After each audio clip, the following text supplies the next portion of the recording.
My family life has always been complicated because of the way my father is. A couple of months ago, I, male, 33, lost everything I had in life, everything I had worked hard for. My fiance left me. The family business I had been involved in for almost a decade was snatched from me, and I was suddenly left with nothing. In hindsight, that proved to be a blessing, even though it didn't feel like that at the time. And all those who say karma is a bitch are right, because it took just 6 months for everything to come crashing down. I have a younger brother, Aiden, 30, male, who's the apple of everyone's eye in the family. It has always been understood in the house that Aiden is the favorite child. Mom had a complicated pregnancy with him, and he was a very weak child for the first 2 years of his life. Because of these medical complications, he was always considered more special. My parents never tried to hide or mask their favoritism. I was the older one, the responsible one, and anything and everything Aiden did was excusable because he was just a kid. That's why he has stayed an arrogant, entitled, obnoxious brat his whole life. Because of his nature and our parents' coddling, Aiden and I have never been close. We were too different. And he had an easier life than me. Deep down, I resented him for it. I went to college out of state and kind of lost touch with Aiden.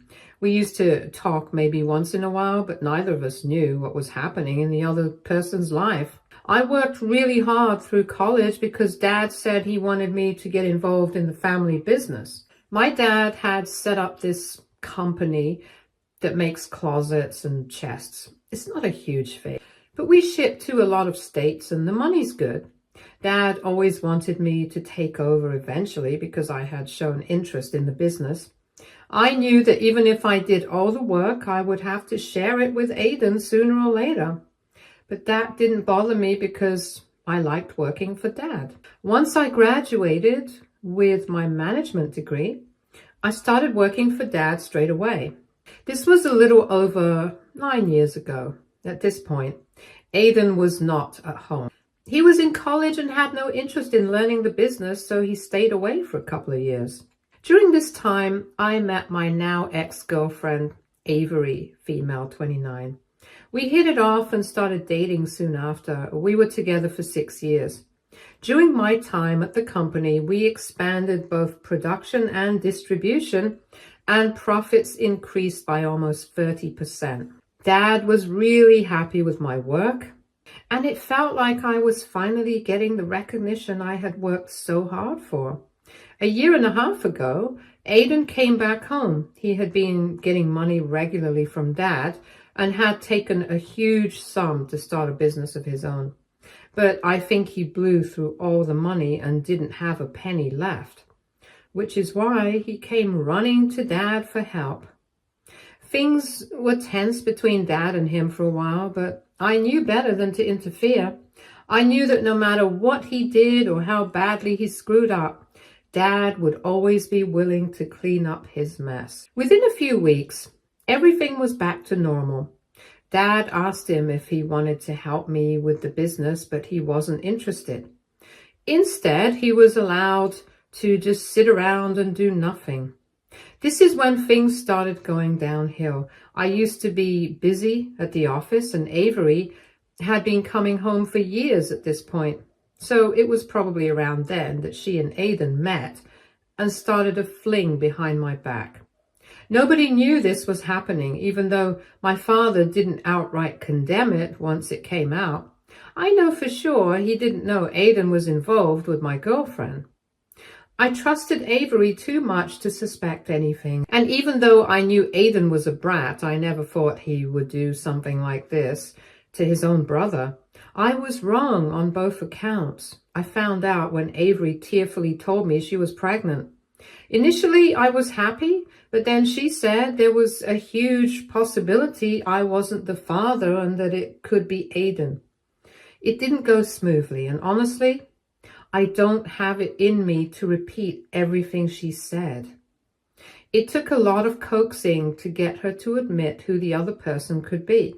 When I found out it was my own brother, I was furious. We had a physical fight, and by the end, we were both battered.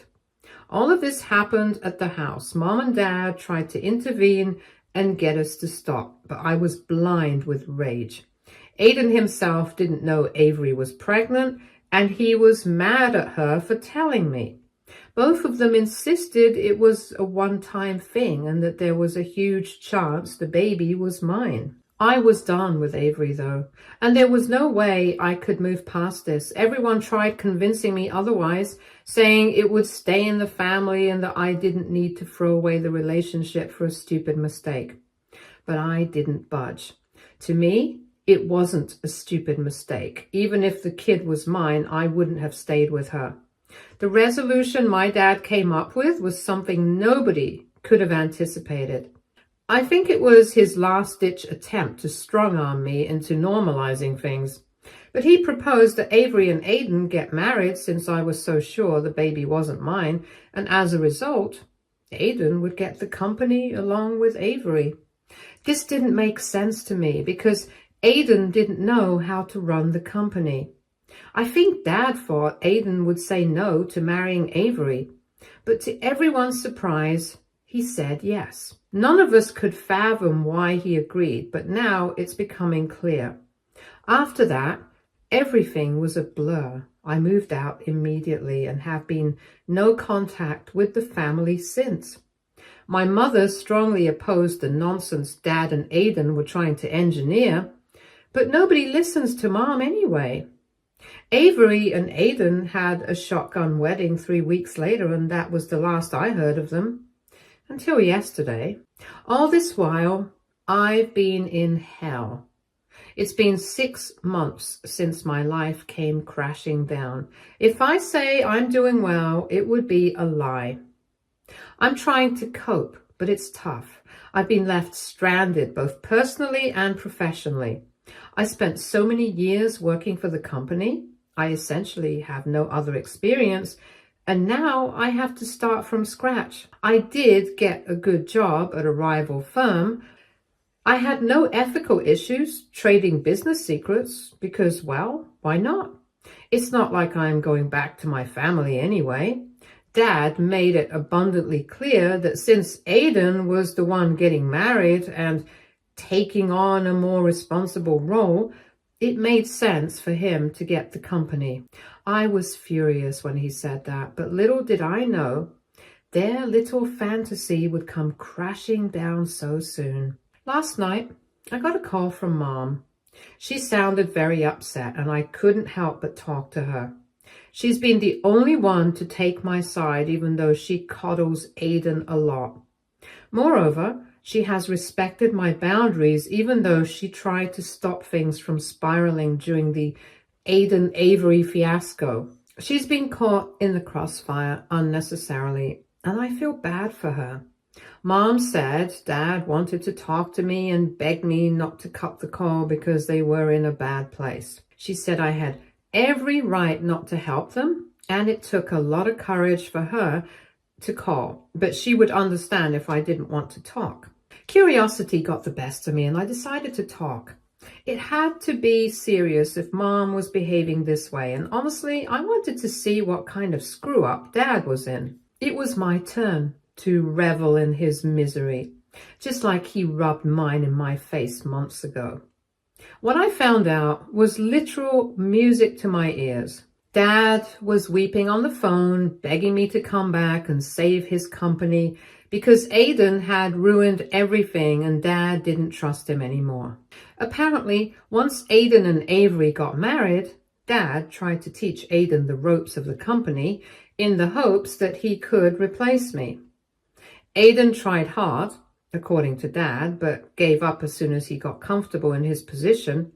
All this time, without anyone's knowledge, he had actually been siphoning money off the company. The accounts department tried to flag suspicious activity, but all the files went to Aiden himself, so Dad didn't get to know anything. God alone knows where all the money has been transferred to or what Aiden has done with it, because it's nowhere to be found and he refuses to take accountability for anything. Dad said that he didn't even have a shred of remorse for what he had done. He had also taken loans in the name of the company. I have absolutely no idea why Dad gave him so much financial control, but well, what can I say? And all of those loans are unpaid. The authorities have taken possession of their house, and at this point, the four of them, Avery included, have no place to stay. Many employees have resigned because salaries have been unpaid for 2 months now. Moreover, they hate the working culture because they had tried to inform Dad about discrepancies in the accounts a couple of times. But Dad always told them to go to Aiden and was just unwilling to hear anything about his precious son. So now the company is a shell of its former self. They have lost a lot of money, and Dad has no way to get out of this crisis. By the time he finished talking, I knew where this was going to go. He asked me to come back and join the company, and also asked me if all four of them would stay with me, because at this point, they had nowhere to go. I told him that none of that was happening. He had dug his grave, and now he could lie in it for all I cared. But I was not helping him out. I told him that I had spent 9 years working for him, and he had just taken that away from me on a whim for no reason except a sick power play. This was his punishment for being hard on me and for being horrible to me my entire life. And no, I did not feel sorry for anyone. I told him that he could go and rot in hell for all I cared and take his golden son and my cheating ex with him. The only person I had room for in my house was Mom. And I told both of them that she was always welcome, but I would never, ever allow Dad to come near me again, let alone set foot in my house. He tried to gaslight me and manipulate me into letting him stay, doing everything in his power to make me say yes, but I didn't budge. I had had enough of his and there was no way in hell I was letting that man decide for me. I had wasted 9 years of my life with him and had gotten nothing in return. He deserved this misery, as did Aiden and Avery. I don't know where they're going to go, but I'd be lying if I said that I wasn't interested in knowing what happened to them. But I know that if I let myself go down that spiral, there's no coming back from it. Dad had bet on the wrong horse, and now it was time for him to face the music. I wasn't going to run up there and wipe Aiden's mess like before. I was done with the entire family. Things have gotten worse for my family. They have nowhere to go, and even though I haven't spoken to Dad since that incident, I have been keeping in touch with Mom. She tries not to talk much about what they're going through because she feels I shouldn't be concerned with it. But I can't help but feel bad for her. I told her that she could come and stay with me until Dad sorts his mess, but she said that Dad wouldn't allow her to come and stay with me because I am not talking to anyone else in the family. She said that it would feel wrong to save her skin and leave them struggling. I told her I got what she meant, but that she was always welcome to stay with me. Today, Mom called me up and told me that Avery has left. There was no note except a small, "Don't contact me," and Aiden hasn't even bothered to go looking for her. Dad is furious with him and is seeing him for the complete and utter failure that he is for the first time in his life. But all of that is falling on deaf ears. Dad doesn't suspect it yet, but Mom thinks Aiden is going to go live with a friend for now, or that he's making some sort of arrangements for himself and is going to sneak out from this mess when the time is right. Honestly, I had thought that I would feel amazing when I saw their downfall, but somehow I really don't. I had never thought that things would get so bad so soon, and I feel bad for whatever has happened. I don't give a rat's about Aiden or Avery, and the only person I'm really worried about is my mother. I am planning on bringing her home because I can't let her suffer because of her husband and her son. I don't know if she's going to agree to come or not, but I do know that I will try my best and even force her to come if it comes to that. but I will try to get her to come home to me. Aiden, I know, is going to run. That's what he's always done, and that's what he does. He came home for the money, and now that he has squeezed every single drop and milked everyone dry, he is going to run away. That's what he is best at.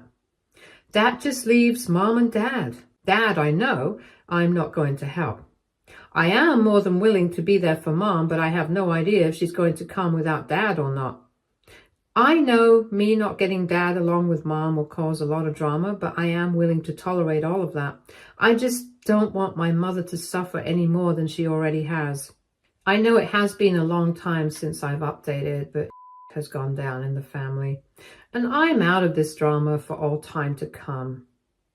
Right after my last update, I forced my mother to come and live with me because she was miserable.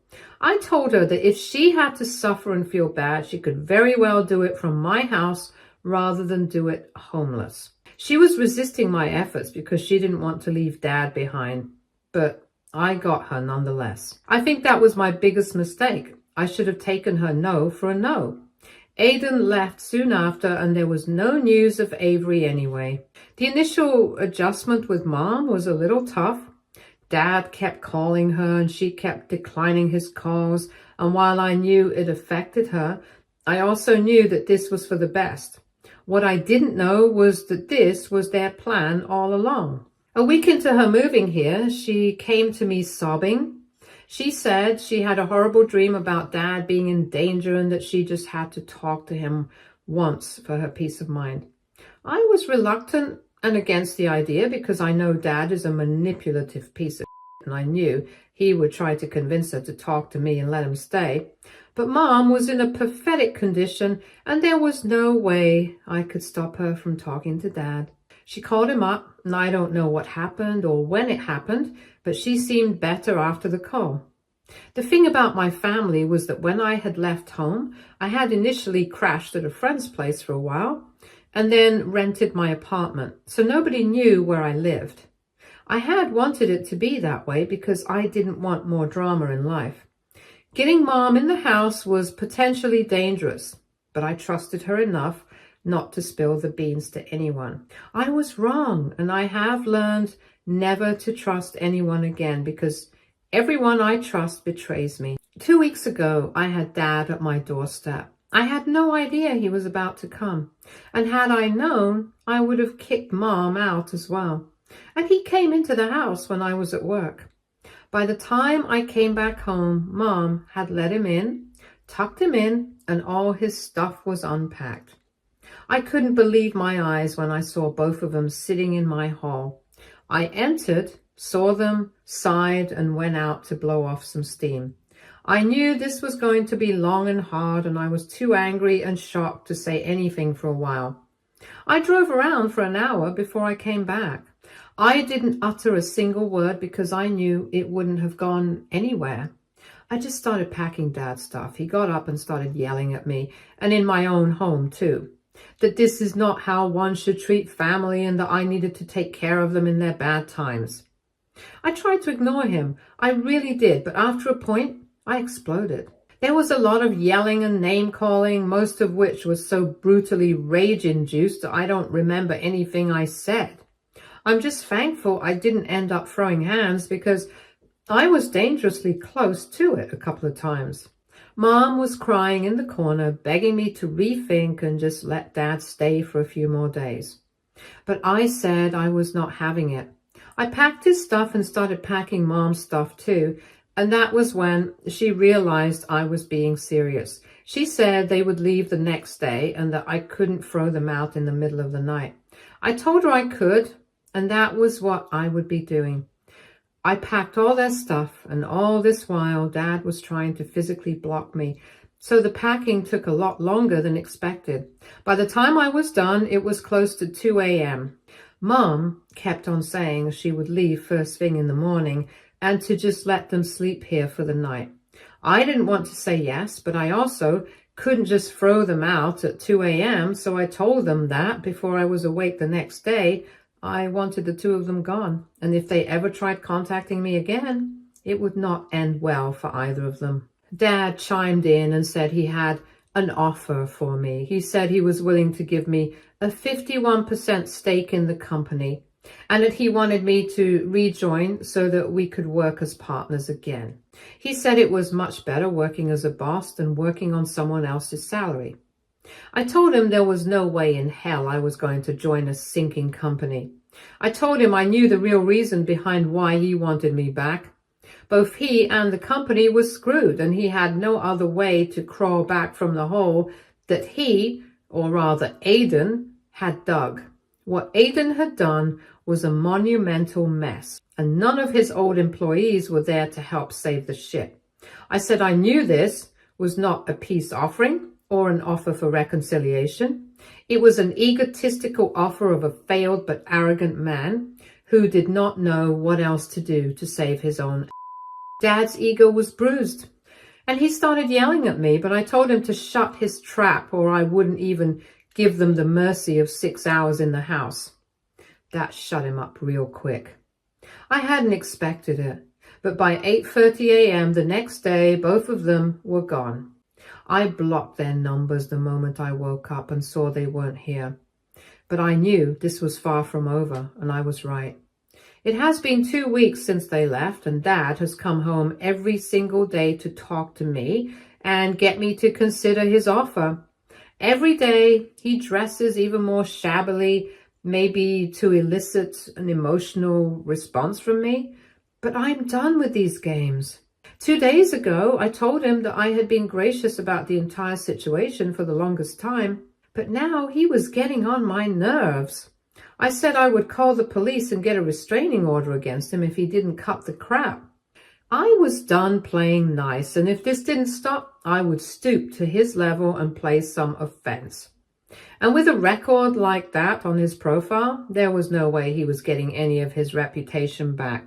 He told me I didn't have the guts to do it, and I told him he knew very well I had the guts to do not just that, but a whole lot of other things. He left after that and hasn't been around for the last 2 days. I don't know how long this peace is going to last, but I am going to cherish it for as long as it does. I expect he'll send Mom in a last-ditch effort to get me to dance to his tune. But it's too late for that now. I trusted Mom, and that turned out to be a mistake, so now anything she says won't make a difference to me in the least. This is done and dusted from my side, and I cannot deal with their problems anymore. They have given me enough issues to last a lifetime, and I cannot take on any more. I hope this will be my last update, and I think I will be left alone for a while at least. I'll update you guys in case anything happens. To all those who are expecting a dramatic update, I'm sorry to burst your bubble because nothing of that sort has happened. There has been no dramatic revenge for Avery and Aidan, and I haven't found someone I fell head over heels for in an instant like it happens in the movies. And I'm relieved. My parents have stayed away mostly, and that makes me wonder if I was patient for too long and should have actually told them off and threatened them with police action weeks ago. My dad tried emailing me, but I haven't responded. He can't do much else because both he and Mom are blocked everywhere. I have no idea where Aidan is, but I did get a message from Avery. She told me she had given birth to a baby girl. I had thought I had moved on, at least in part, and that this news wouldn't devastate me like it did. I think in the last few weeks, there was so much going on in my life that I didn't have time to think about Avery. It's not her that I miss as such, but rather the fact that she has now started a family, one that she and I dreamed about, stings a lot. I know I'm not the father, and she knows that too. She asked me for monetary assistance for the baby because Aidan wasn't responding to her texts or calls. I didn't reply to her because even though I am weak and vulnerable at this point, I cannot legitimize what she did by helping her out. She decided to cheat on me, and she decided to keep the baby, so now she can face the consequences of her actions or go to friends for help. I am not her friend, and I will not be helping her out. If that makes me a bad person, then so be it. But I cannot for the life of me, associate with her ever again. Hopefully, this will be my last update. This drama from the past has been going on for too long, and I need to completely bury it in order to move forward in life. Stay tuned for more stories from our girl relationships.